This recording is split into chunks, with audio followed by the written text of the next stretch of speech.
Hey guys, so I'm here today to film a foundation rewind for you. This is a review and wear test on the Covergirl Vitalist Elixir foundation. I am in the shade 605, which is Ivory. I believe there's one other shade called Classic Ivory, but they both looked the same to me. I picked up this foundation because Raw Beauty Christie is always telling me that it's her favorite holy grail foundation ever, so I needed to try it, and it's super cheap. I can't remember how much it was, but it's probably around $10 at the drugstore. I will say that Ivory is not very ivory. As you can see, this is my hand. My camera is not focusing today. This is my hand, this is Ivory. It's a shade or two too dark for me, but I'm trying to make it work. Going forward, I'll probably mix it with a white mixer. If you're pasty like me, a good mixer I like is the LA Girl Pro Coverage mixer. It adds a lot of white without really changing the formula. I've used other lighteners where you have to use lots of it and it doesn't really make anything whiter, whereas this really does make it lighter with just a small amount, so I really like that one. According to CoverGirl's website, it says it will hydrate your skin while keeping it looking flawless. A hydrating vitamin-infused formula for buildable, beautiful coverage that glides on smoothly for a flawless look.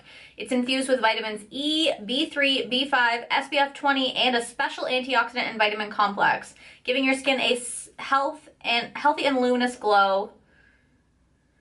So it doesn't say what kind of coverage it's supposed to have. On here it has Amazon for $9.98 and Walmart for $9.98, but those are probably American prices, but still. So if you want to see how this wears, I will be doing a full wear test for about 8 hours today. So if you want to see that, then just keep watching.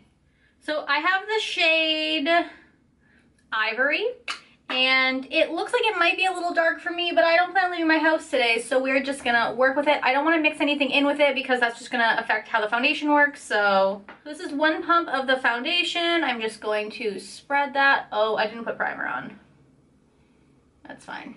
We're doing it without primer today because I forgot to put primer on. 'Tis life. And I'm gonna blend it out with my beauty blender.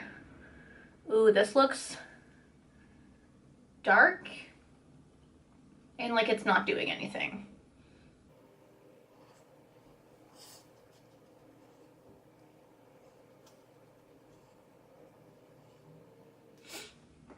Okay, so this is one layer and I feel like nothing happened to my face. I'm gonna try another pump. Sometimes the first pump you get out of a bottle isn't a full pump, so maybe, yeah, like this looks like a little bit more, so we're just gonna layer it. It also looks really fucking dark.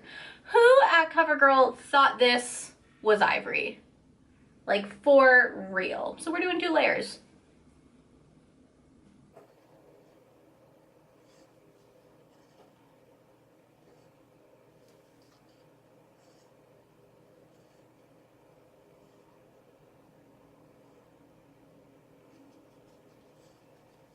So this is the foundation after 2 layers. I'm gonna zoom you in and show you, I guess it's more like 1.5 layer because the first pump wasn't a lot.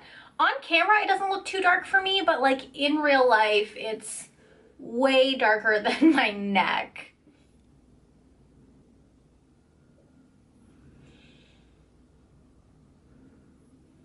I mean, the finish isn't bad. It has like a nice natural skin-like finish.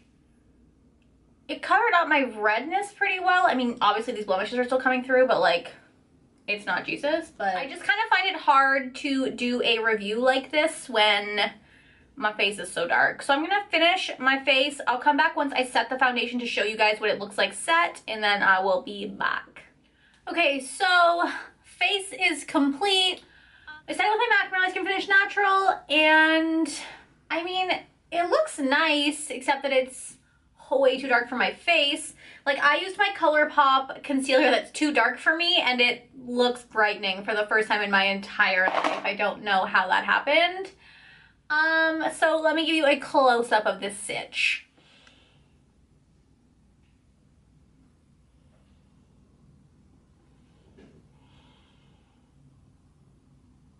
It's actually not really settling into my fine lines, which is weird.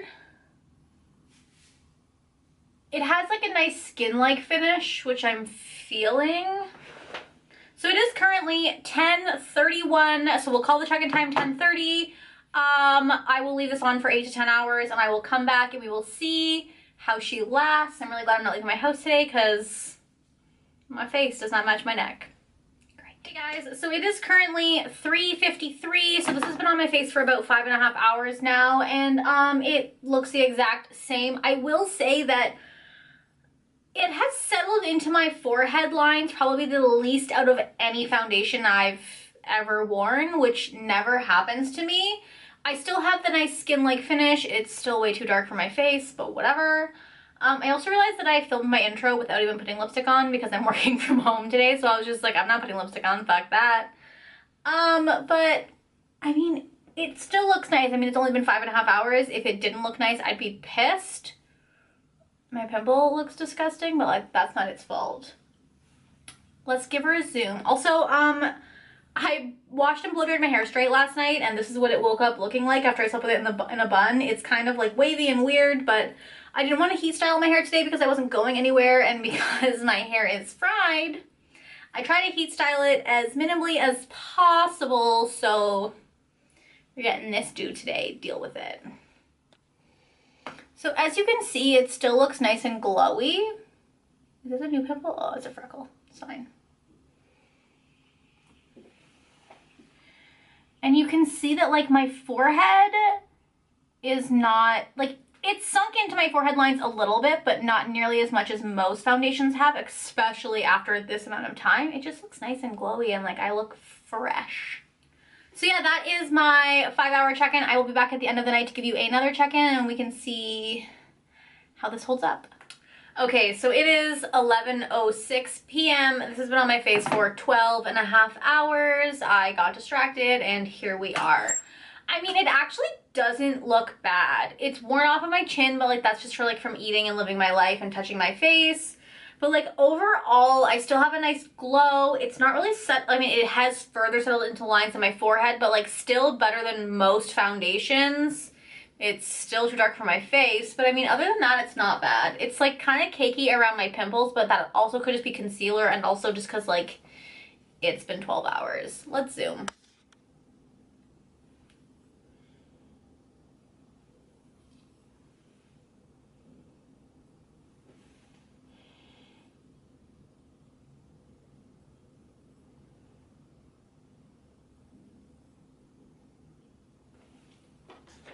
So overall, I'm actually pleasantly surprised by this foundation. I will say the shades in this are absolute garbage for fair-skinned people, and I have a feeling it's probably garbage for dark-skinned people too. Like, this is not fair. I want to swatch it next to some of my fair foundations just to kind of give you guys a gist of what I'm talking about. So as you can see here, this is the color, or I keep wanting to say ColourPop. This is the Covergirl Vitalist Healthy Elixir in Ivory. This is the L'Oreal Infallible Pro Glow Foundation in, I believe it's also called Ivory. 201 Classic Ivory, and this is the NARS Radiant Foundation in the shade Mont Blanc, which is light 2. And as you can see, they are all lighter than Classic Ivory. Mont Blanc is darker than the L'Oreal, but this one still is still a full shade or two darker than all of them, and I don't know in what world this is Ivory. But I am excited to try this foundation with a foundation mixer, and hopefully it will become one of my faves. I really do like it, and it's super cheap. If you can find your shade, I would definitely recommend checking this foundation out. Again, you have to like kind of like that glowy look, but it does give you decent coverage, so yeah, it's not a bad foundation, and I am looking forward to trying it again. So I hope you guys enjoyed this video. Please subscribe to my channel. I upload 3 times a week. I've been all over the place lately. I apologize, I'm trying to get back into the rhythm of things. And next week I'm gonna upload Monday, Wednesday, and Friday. This one's gonna go up on a Saturday because I procrastinated my life. So thank you guys for watching. I'll talk to you next time. Bye.